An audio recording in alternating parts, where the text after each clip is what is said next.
From LMURoleSplitters.com, I'm Scott Erland, joined alongside Director of Track and Field Rochelle Black. As for the second time in 2019, Lincoln Memorial heads over to Johnson City, this time for the Buccaneer Invitational. Coach, second time around, a little bit deeper into the indoor season now. What are you expecting to see from your team in the second go-around in Johnson City? This time of year, there's a lot more familiarity with the venue. So I think a lot of the jitters that we had earlier in the year, early in the month, are going to be gone with our freshmen as well as our returners. So I'm excited to see how they do this second time around. What's really interesting to me is we're a few weeks out from our conference championship, so a lot of the base work is gone. So now we're going to start turning our attention more to race strategy and speed work. One of the things that we talked about was the competition will be upped a little bit this time around as opposed to the ETSU Invitational. You expect to see both Queens and Lenore Ryan there this weekend and a couple NAI schools with some great athletes too. So just talk about the level of competition and how it's rising now.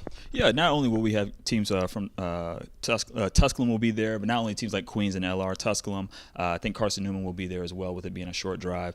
Some NAI schools that are actually very well. The thing about track and field is regardless of your division, fast is fast. So we're going to have a lot of talented men and women out there competing.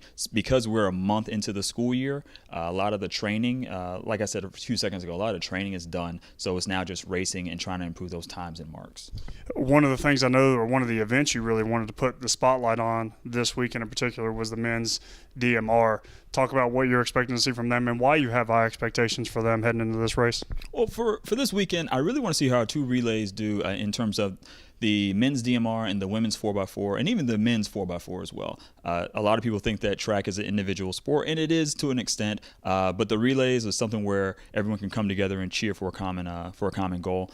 With the records that we have there, I think that the DMR record could and should be broken.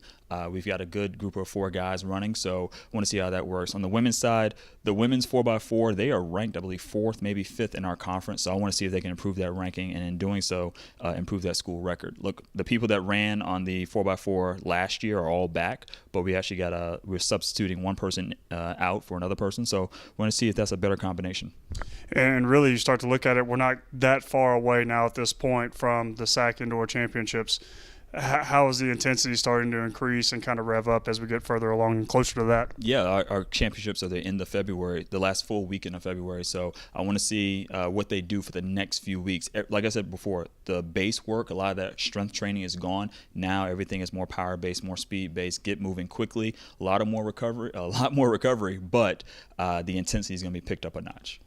Well, the Buccaneer Invitational takes place on Friday and Saturday at Johnson City, Tennessee at the ETSU indoor facility. For Rochelle Black, I'm Scott Erland, and this is LMURoleSplitters.com.